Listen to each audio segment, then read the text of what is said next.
එක දිගට වචන එන්නේ නැහැ. හිර වෙනවා. වචන ගලපගෙන sentence හදාගන්න අමාරුයි. හිමීට හිතලා බැලුවොත් වචන එනවා.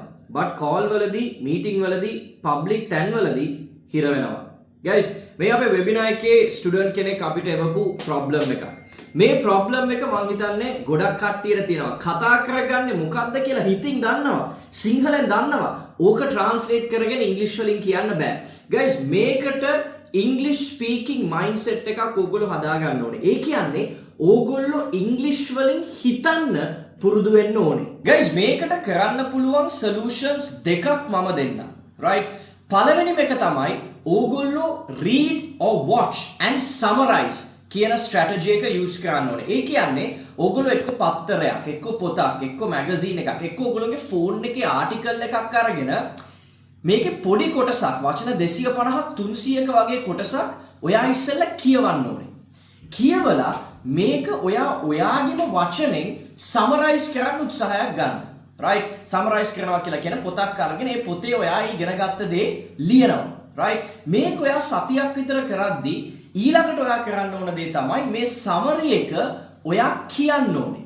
right? ඔයා එක්ක රෙකෝඩින් එකක් කරලා එක්ක තනියම කණ්ණාඩිය ඉස්සරහා එහෙම නැත්නම් ඔයා කාට හරි කතා කරනවා වගේ ඔයාට තනියෙන් මේ සමරි එක කියන්න පුළුවන්. දෙවෙනි දේ තමයි watch and summarize කියලා කියන්නේ. ඒ කියන්නේ ඔයා මොකක් හරි podcast එකක්, TED talk එකක්, ඊට අමතරව මොකක් හරි documentary එකක් බලලා මේකත් මේ පැය දෙකක documentary එකක් බලලා ඒක summarize කරන්න හදන්න එපා. සාමාන්‍යයෙන් විනාඩි 15ක 20ක වගේ මොකක් හරි clip එකක්, especially TED talk එකක් වගේ වීඩියෝ එකක් සාමාන්‍යයෙන් විනාඩි 15ක් විතර. මෙන්න මේ වගේ වීඩියෝ එකක් බලලා ඕගොල්ලොන්ට එකෙන් තේරෙන දේ සමරයිස් කරන්න උත්සාහයක් ගන්න. මොකද්ද මේ ඇක්ටිවිටීස් දෙකෙන් ඔයාට ලැබෙන බෙනිෆිට් එක? guys මේන්ම බෙනිෆිට් එක තමයි ඕගොල්ලොන්ට කියවලා යමක් තේරුම් ගැනීමේ හැකියාව ඩිවෙලොප් වෙනවා. දෙවෙනි එක තමයි ඔයාට යම්කිසි දෙයක් බලලා ඇහුම්කන් දීලා ඒකේ තේරුම් ගැනීමේ හැකියාව ඩිවෙලොප් වෙනවා. ඊට අමතරව මේ තේරුම් ගත්තට පස්සේ මේක ගැන ඔයා ඉංග්‍රීසි වලින් හිතලා මේක ගැන කියන්න, මේක ගැන ලියන්න ඔයාට හොඳ හැකියාවක් ඩිවෙලොප් වෙනවා. මේක දවසක් දෙකක් කරලා නවත්තලා හිතන්න එපා. අයියෝ මේක මම දැන් කරා සර් කිව්වා එහෙම කියලා මේ දවසින් දෙකෙන් මේක ඩිවෙලොප් වෙන්නේ නැහැ. right? අනිවාර්යෙන් මේක ඔයා සති 3ක් මාසයක් වගේ කාලයක් නොකඩවා දිනපතා කරොත් අනිවාර්යෙන්ම ඔයාට මේ වචන නැති වෙන එක, වචන ඉංග්‍රීසි වලින් හිතන්න බැරි එක අනිවාර්යෙන්ම ඩිවෙලොප් වෙනවා. මොකද ඔයා බලන්න ඉංග්‍රීසි වලින්, ඔයා කියවන්න ඉංග්‍රීසි වලින්, මේ තේරුම් ගන්න දේ ඔයා එළියට දාන්න ඉංග්‍රීසි වලින්.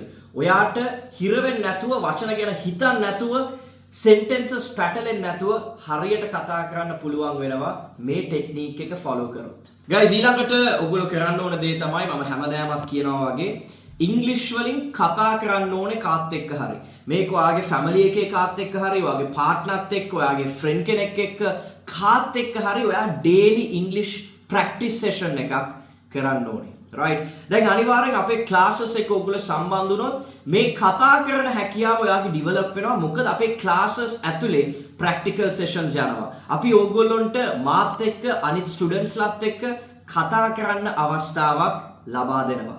ඉතින් අප්‍රේල් 2 වෙනිදා පටන් ගන්න අපේ 6 week road map to English පාඨමාලාවට ඕගොල්ලොන්ටත් සම්බන්ධ වෙන්න ඕනේ නම් අනිවාර්යෙන් අපේ student coordinatorsලාට message එකක් දාන්න. ඊළඟ වීඩියෝ එකෙන් මම එනකම් keep practicing.